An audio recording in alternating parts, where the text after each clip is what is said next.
جی ناظرین، ایک بار پھر آپ کو خوش آمدید کہتے ہیں۔ بات ہو رہی ہے تبدیلی کے حوالے سے، آئینی طریقہ کار کیا ہوگا، جمہوری طریقہ کار اس حوالے سے کیا کہتے ہیں۔ ہم بات کریں گے جنرل ریٹائرڈ حمید گل صاحب سے، سابق D G I S I ہمارے ساتھ موجود تھے ٹیلی فون لائن پہ۔ جنرل صاحب، آپ نے ساری گفتگو سنی، تبدیلی کے حوالے سے باتیں ہو رہی ہیں، جمہوری طریقے سے ہونی چاہیے، آئینی طریقے سے ہونی چاہیے، کچھ کلوزز کا بھی ذکر یہاں پہ کیا جا رہا ہے۔ نمبرز کسی کے پاس پورے نہیں ہیں کہ جو ہاؤس میں میجورٹی اپنی دکھا سکے اور اپنا پرائم منسٹر لا سکے، لیکن شاہ صاحب آرٹیکل 191 سب کلاس 7 کا حوالہ دیتے ہیں۔ آپ کو کیا لگ رہا ہے؟ ابھی ایک بات ہوئی تھی یہاں پہ، اب تماشا لگنے والا ہے، کیا واقعی سیاستدان اس وقت تماشا لگانے لگے ہیں؟ نہیں، میرا خیال ہے ایسا نہیں ہوگا۔ میرا خیال ہے کہ جو ایشو ہے اس سے ہٹیں نام، جی جی، یہ گورنمنٹ کی بات ہی نہیں ہے۔ گورنمنٹ تو بیچاری بالکل اس وقت مجبور ہے، ایک این آر او ہے جس کے اوپر سوار ہے، اور پھر زرداری صاحب جو ہیں وہ حکومت کے اوپر اور پارلیمنٹ کے اوپر سوار ہیں۔ تو جمہوریت کی جو روح ہوتی ہے وہ پارلیمنٹ کی طاقت ہوتی ہے، اور پارلیمنٹ ارریلیونٹ ہے اس وقت، جس کو سائنیکر کہتے ہیں انگریزی میں، کہ یعنی جس کا کوئی پرپز ہی نہیں ہے۔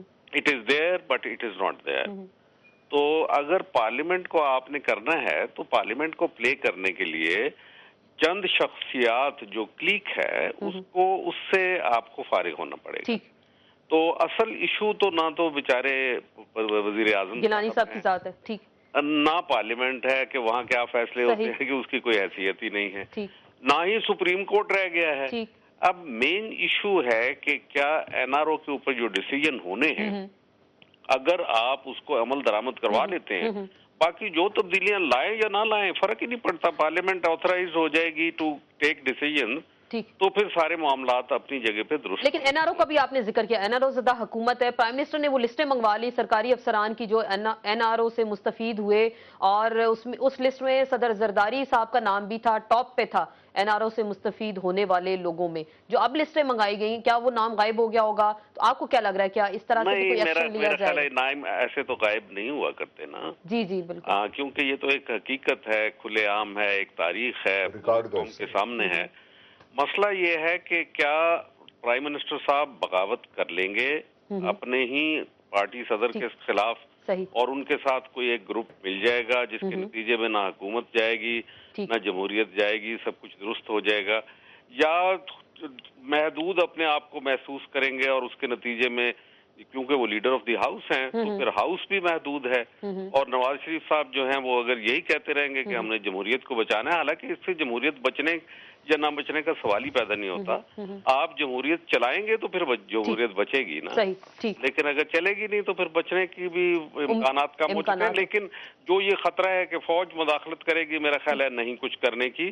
انہوں نے البتہ کوئی انڈیکیشن اگر وہ دے دیں کہ سپریم کورٹ اگر کسی وقت کوئی ہلچل کرتا ہے کہ انڈر آرٹیکل 190، تو یہ انڈیکیشن ہی کی ضرورت ہے۔ تو یہ میرا خیال ہے ہمارا آئی جی پولیس جو اسلام آباد کا وہ بھی کافی طاقتور ہو سکتا ہے آرٹیکل 190 کے تحت۔ بہت بہت شکریہ جنرل حمید گل صاحب، ہم سے بات کرتے، بہت اہم انہوں نے بات کی۔ ایک تو انہوں نے بتایا کہ گیلانی صاحب ہو سکتا ہے بغاوت کر لیں اگر اپنے صدر صاحب کے خلاف، این آر او زدہ جو حکومت ہے پھر اس پہ سٹینڈ لے سکتے ہیں، دیگر جماعتیں ان کو سپورٹ کر سکتی ہیں۔ آرٹیکل 190 کا بھی ذکر کر رہے ہیں کہ سپریم کورٹ مداخلت کر سکتی ہے۔ آئی جی اسلام آباد وہ زیادہ طاقتور ہو گئے۔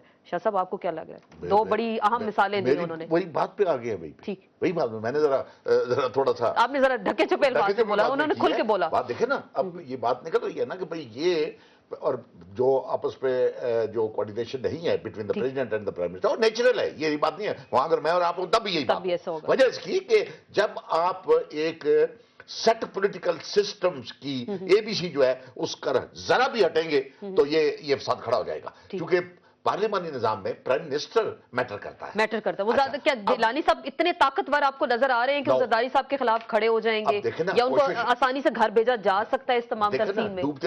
دو ہی باتیں نا جی، پاور اب ایک ہی ہے، ایک پارٹی کی پاور، پارٹی نے بھی، پریزیڈنٹ صاحب نے اپنا وہاں پر عمل دخل رکھا ہوا ہے، وہ زیادہ رکھا ہوا ہے۔ اب بہت ساری باتیں جو ہیں وہ جس طرح پہلے میں نے عرض کیا ہے کہ اپنا اس کے سپریم کورٹ آف پاکستان کے اگر جو ڈیسیجن نہیں مان رہا تو وہ سپریم کورٹ یا لوگ یا لکھنے والے یا میں اور آپ یہ تو نہیں کہتے زرداری صاحب نہیں مان رہے،